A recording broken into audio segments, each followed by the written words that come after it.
Last week, I entered the 8x8 game jam. The only restriction was that all sprites had to be 8 pixels by 8 pixels or less. Metasprites were allowed, however. Now, if you don't know what a metasprite is, it's essentially taking multiple sprites and stitching them together in-game to make a larger sprite.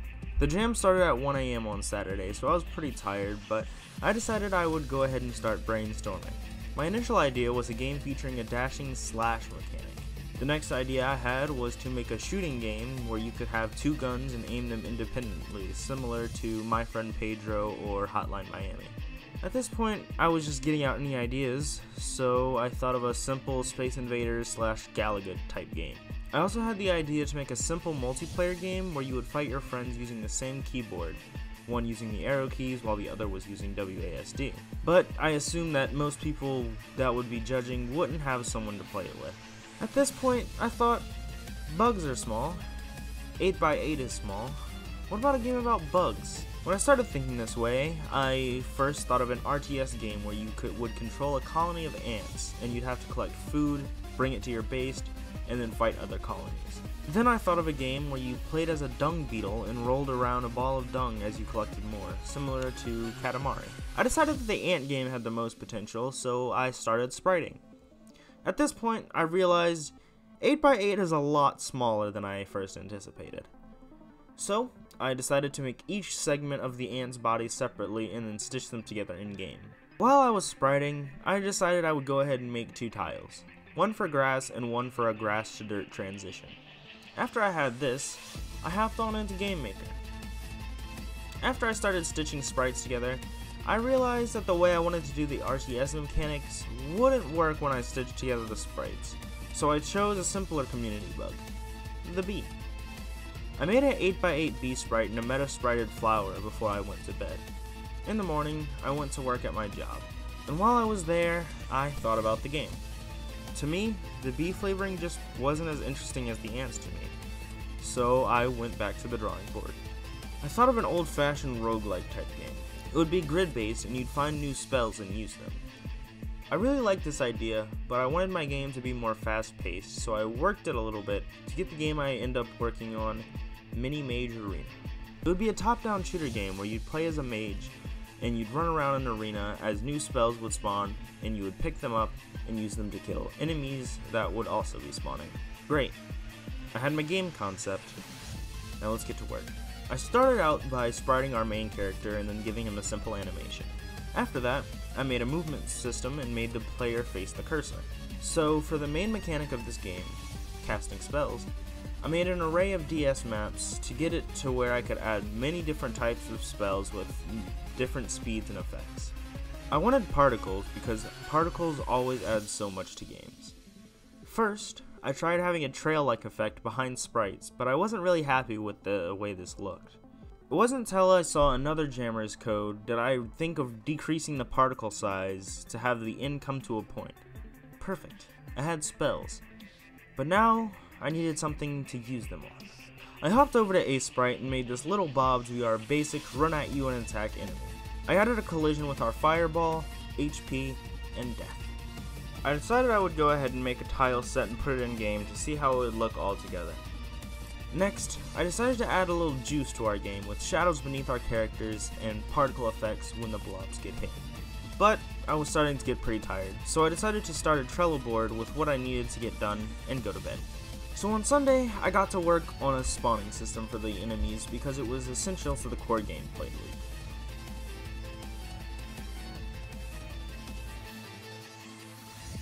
Once I got the enemies spawning at a reasonable rate, I added an effect that would make it appear as if they were falling from the sky, and showed a shadow where they were going to land to give the player a little heads up before they spawned. I put all of this into a wave system so that the game tracks what wave you're on. It's based on intervals of 30 seconds. So basically, if you survive 30 seconds, enemies stop spawning until you kill the last one. Then the next wave starts. At this point, I had no differentiation between waves, but the way I set it up allowed me to ramp up difficulty as I pleased. Then I strayed away from gameplay for a little bit to work on a title screen. I made a custom logo and buttons with pixel art, and I put it over the game background. Now before you call me a cheater, because this obviously isn't 8x8, Two of the exceptions to this game jam were that you could go over the 8x8 limit for title screens and for fonts, which this is both of those. The next thing I decided to work on was the player taking damage, because I felt that was long overdue. I added a translucent health bar that would display how much health you had in the side and allowed you to take damage when the blobs attacked. I wanted to give the game a little bit more juice, so I decided to add a hit flash and some screen shake. The next thing I wanted to do was add another spell so that I could start adding those spell tomes.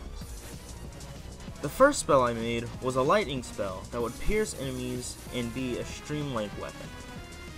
I then made a spell tome that, when collected, would change your spell to a random spell. I added it to the spawner. At the time there was a half and half chance to spawn the tome or the enemy, so I'd have to change that some other time. But after that, I updated my Trello board and went to bed. The next day, I started working by adding a state machine and reworking how the enemies attack and take damage. Now they go into a hurt state, which stuns them until they get out of it, and the same goes for the attack state. I wanted a little break from coding, so I decided I would go ahead and design a ranged enemy so I could put them in game. After I sprited this necromancer type guy, I put him in game and made him get in range with the player and then shoot a spell. I spent most of this day squashing bugs and working on the feel of the game. While I was squashing bugs, I got in contact with FartFish from 2Carat3 Interactive, and they made me some nice music for the game.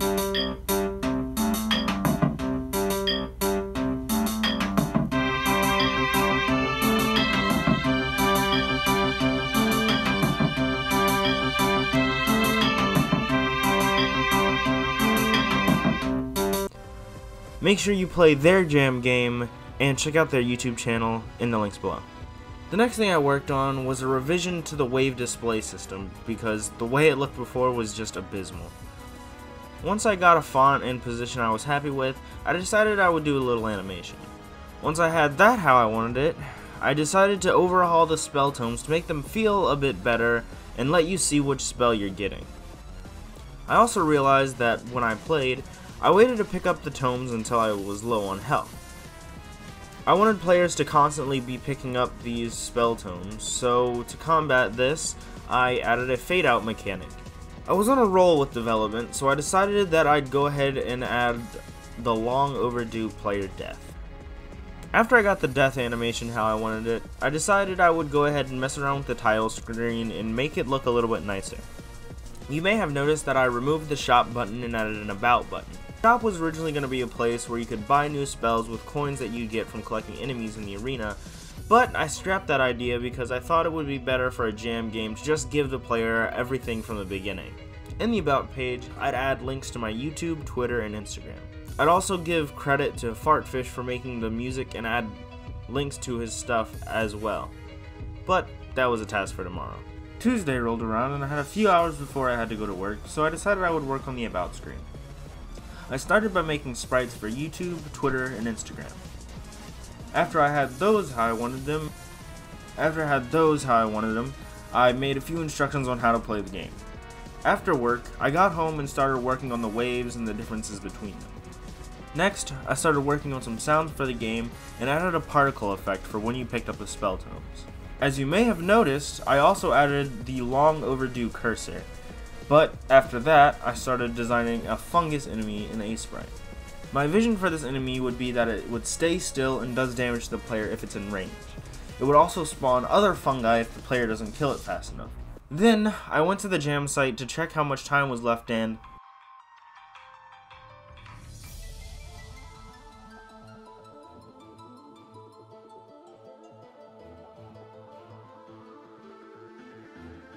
a game was already uploaded with the name of the game I had from the beginning.